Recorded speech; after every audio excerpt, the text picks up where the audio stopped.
Guys, welcome back to YouTube channel. So ಇವತ್ತು ನಾವು ನಮ್ಮ ಮನೆ ದೇವ್ರಿಗೆ ಹೋಗ್ತಾ ಇದ್ದೀವಿ.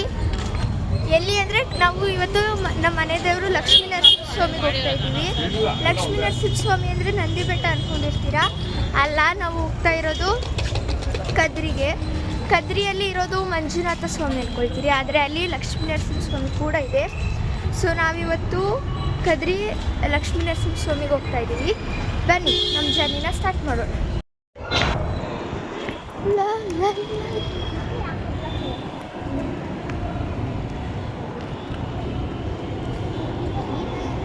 ಗೈಸ್, ನಾವಿದೆ ಫಸ್ಟ್ ಟೈಮ್ ಹೋಗ್ತಾ ಇರೋದು.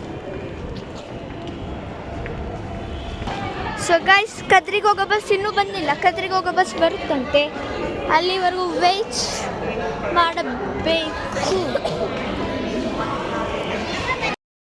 ನಾವು ನಮ್ಮ ಬ್ರೇಕ್ಫಾಸ್ಟ್ ತಿಂದು ಈಗ ಕದ್ರಿಗೆ ಹೋಗೋ ಬಸ್ಸಲ್ಲಿ ಕೂತಿದ್ದೀವಿ. ನೋಡಿ ನೋಡಿ ನೋಡಿ ಕೋತಿದ ನೋಡಿ ನಮ್ಮಮ್ಮನ್ನ ಹೊಡ್ತೀನಿ. ನಾನು ಕೋತಿನ ಪಾಪ ತಗೊಳ್ತೀನಿ.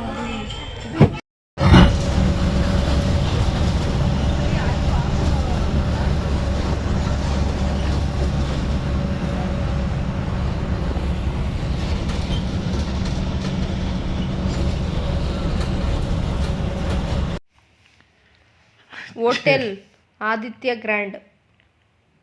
ಇದು ಚಿಕ್ಕಬಳ್ಳಾಪುರ ಬಿಟ್ಟು ಸ್ವಲ್ಪ ಮುಂದೆ ಇದೆ. ಈ ಹೋಟ್ಲ್ ಹತ್ರ ಮಕ್ಕಳು ಆಡೋದಕ್ಕೆ ಮತ್ತು ಪಾರ್ಕು ನೋಡೋದಕ್ಕೆ ತುಂಬ ಚೆನ್ನಾಗಿದೆ. ಮೆಜೆಸ್ಟಿಕ್ನಿಂದ ಕದ್ರೆಗೆ ಬೆಳಿಗ್ಗೆ 8:45ಗೆ ಬಸ್ ಹೊಡ್ತು. 10:30 10:45 ಆಯಿತು ಇಲ್ಲಿಗೆ ಬರಬೇಕಾದ್ರೆ. ಟಿಫನ್ ಮಾಡದೇ ಇರೋರಿಗೋಸ್ಕರ ಇಲ್ಲಿ ಒಂದು 10 ನಿಮಿಷ ಬಸ್ ನಿಲ್ಲಿಸಿದ್ರು. ನಾವು ಬೆಳಿಗ್ಗೆ 8:15ಗೆ ಟಿಫನ್ ಮಾಡಿದ್ರಿಂದ ತುಂಬಾ ಚಳಿ ಇತ್ತು. ಜಸ್ಟ್ ಹೋಗಿ ಒಂದು ಕಾಫಿ ಕುಡಿದ್ಬಿಟ್ಟು ಆಚೆ ಬಂದೋ. ದೇವಸ್ಥಾನದ ಹತ್ರ ಬರಬೇಕೆ 2 ಗಂಟೆ ಆಯಿತು. ಒಳಗಡೆ ಫುಲ್ಲು ರಶ್ ಇದೆ. ದೇವಸ್ಥಾನ ಯಾವಾಗ ಕ್ಲೋಸ್ ಮಾಡ್ತಾರೆ ಅಂತ ಗೊತ್ತಿಲ್ಲ.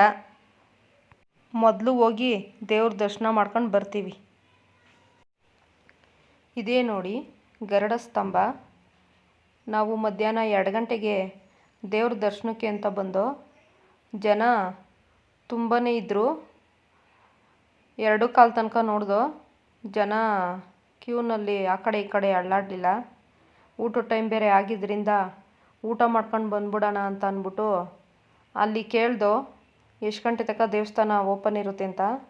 4 ಗಂಟೆ ತನಕ ಓಪನ್ ಇರ್ತೈತೆ ಅಂದರು. ಬೆಳಿಗ್ಗೆ 7 ಗಂಟೆಗೆ ಸ್ಟಾರ್ಟ್ ಆಗುತ್ತೆ. ಮತ್ತು 4 ಗಂಟೆಯಿಂದ 4:15 ಕ್ಲೋಸ್ ಮಾಡ್ತಾರೆ. 4:15ಯಿಂದ ರಾತ್ರಿ 9 ಗಂಟೆ ತನಕ ದರ್ಶನ ಇರುತ್ತೆ. ಮತ್ತು 11 ಗಂಟೆಯಿಂದ 2 ಗಂಟೆ ತನಕ ಊಟದ ವ್ಯವಸ್ಥೆ ಕೂಡ ಇದೆ. ಊಟಕ್ಕೆ ಅಂದ್ಬಿಟ್ಟು ಅನ್ನ, ಸಾಂಬಾರು, ಪಾಯಸ, ರಸ, ಮಜ್ಜಿಗೆ ಸಿಗುತ್ತೈತೆ. ನಾವು ಊಟ ಮುಗಿಸ್ಕೊಂಡು ದೇವ್ರ ದರ್ಶನಕ್ಕೆ ಅಂತ ಬಂದಾಗ 3:45 ಆಗಿದ್ದು. ಜನ ಜಾಸ್ತಿ ಯಾರೂ ಇರಲಿಲ್ಲ. ನಮಗೆ 4 ಗಂಟೆ ಅಷ್ಟೊತ್ತಿಗೆ ಕ್ಲೋಸ್ ಮಾಡೋ ಟೈಮಲ್ಲಿ ದೇವ್ರ ದರ್ಶನ ಆಯಿತು. ಕದಿರಿಯ ಮೂಲ ಹೆಸರು ಕಾದ್ರಿ ಅಂತ.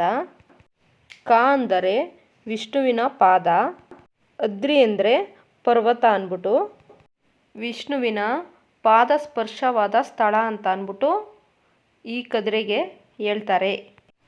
ಈ ನರಸಿಂಹ ವಿಗ್ರಹಕ್ಕೆ ಪ್ರತಿದಿನ ಅಭಿಷೇಕವಾದ ನಂತರ ಬೆವರುತ್ತಿರುತ್ತಂತೆ.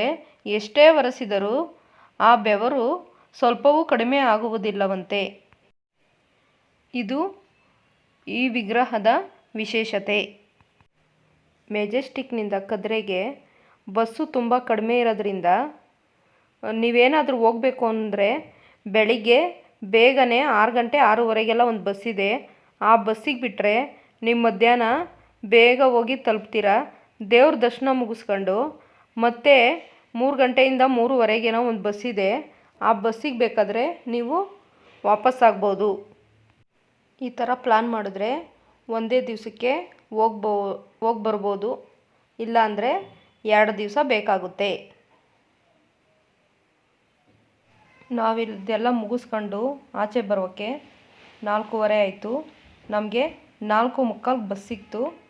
ಅಲ್ಲಿಂದ ಹೊರಟೋ.